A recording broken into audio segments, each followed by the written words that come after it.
So are we recording? I do want to say one thing. Okay. I just want to say that you are the luckiest man. You know why? Why? Not only are you my co-host, but Okay. I feel like I was thinking about the genre of horror basically, and I feel like you were very lucky because I think the 80s. This is just my personal opinion. Right. I think it was the golden age of horror, and I think it was kind of when it was coming up to the pinnacle. Like late 80s, early 90s was kind of boom, and then now it's kind of like not so much anymore. Well, here's the other thing about it. And who knew at the time, because I'm going to go with Andre on this one. Andre Ellingson, my good friend. He's done effects and he worked with me back on the Nightmares and stuff like that.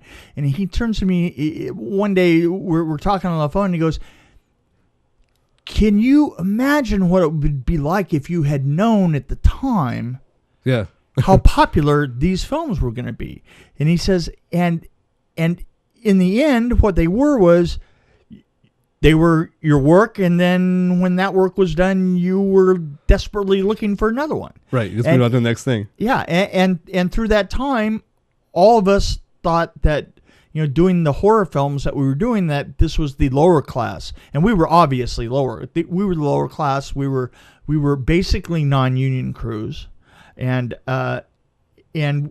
we were the bastard children of Hollywood. There's That's just crazy. no doubt about it. No, I mean, absolutely. And yet, when I look back on my career, I get this Zelig-like feeling that I was in all of these amazing places and I'm so fortunate to have been in all these, because, I tell you the truth, I have a lot of friends that worked through that same period, that worked on films that nobody remembers. Right. Yeah. Nobody's seen anything from them. It's just the luck of the draw, right? Pretty much. It's the luck of the draw. I mean, for instance, when I did Nightmare on Elm Street 3, my friend Philip, who did Critters 2, right? Mm-hmm. When I did Nightmare on Elm Street 3, he was doing another film at the same time called My Demon Lover. Right. Okay. Okay? Yeah. So, and the thing is we were both up for the same film. Wow. And just, I already happened to be working on it, in the effects house, and therefore I kind of like tipped the balance, and I was in the elevator on the right day. But he got My Demon Lover. And so at the same time, both of us probably spent, 5 to 6 months of our lives, because I know My Demon Lover was a very complicated film to shoot also.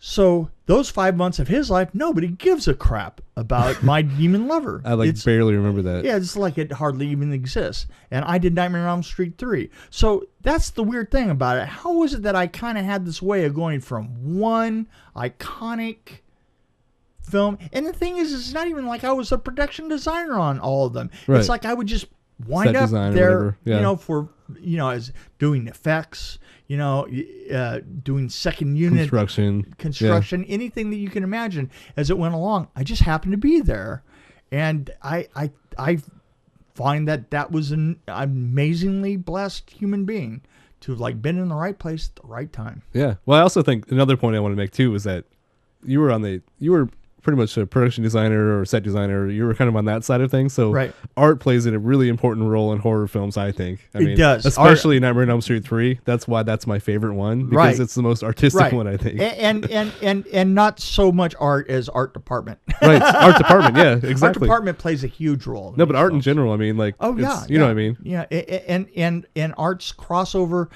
because the thing is the way that an effect worked, to me, was as important as what the set looked like and how the set interacted with that effect. Yes. And so the thing is all those big things that I was doing and stuff, as the late 90s and early 2000s came along, all that stuff was kind of phased out, and we were going into we started into like the CGI, and it was an entirely different set of skills, different kind of art, different kind of art, and my thing kind of like disappeared and went away. Right. Yeah. So I mean, the water buffalo out to pasture. Yeah. Sorry. I've been out on this ice cube for a long time. That was what I brought that. Iceberg. I pulled that out of the air because my dad Water wrote a buffalo? speech one time for. Yeah. He was a professor at the University of Wyoming. Right. Yeah. So he wrote a speech he was invited to speak for the crowd at their graduation Right, ceremony, and he was talking about how he was the water buffalo, and it was his time to move on, and all these younger kids that are getting their degrees are the young water buffalo. Well, that's exactly what it's like. Well, the weird thing is I remember distinctly thinking to myself as I got into my 50s. And things had sort of dried up, and I was working kind of more as a advisor and that sort of thing. And I kept thinking to myself, well, this is what happens. Right. This is what I did to the guys. Yes, yeah, they were older than you. That were older than me when I started in the early 80s, and it's not like I don't know the nature of the problem. Right. Certainly the same thing happened to me. But when you get older, you have more fun with it because you can with the younger kids, right? Oh yeah, absolutely. Yeah. But nowadays, I mean, look at this. Look how fortunate I am. I mean, I get to look back on some of these. I was just looking at Mantis. Right. Recently. Yes. And I did an amazing job on that. I mean, an amazing enough job to know that I couldn't do it now. Yes. I wouldn't have the energy. I just wouldn't, because, to tell you the truth, all of this really weird stuff and these great looks and stuff, they come at 3 o'clock in the morning after you've been working since without sleep. 6. Yes. Without sleep, it's really, that's a fact, because 95% of your job is kind of, bureaucratic is bureaucratic as well as mechanical. It's like, this has to be done, that has to be done. We have to get crews here. We have to get crews there.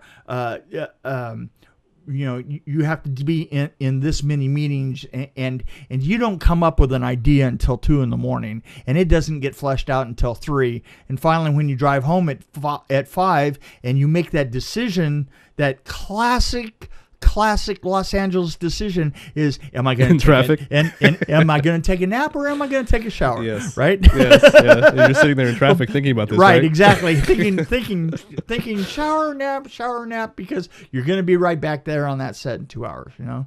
And that's art department. Wow. Okay. Well, anyway, I just want to bring that up. That turned into a really cool story time, I think. Yeah, there you go.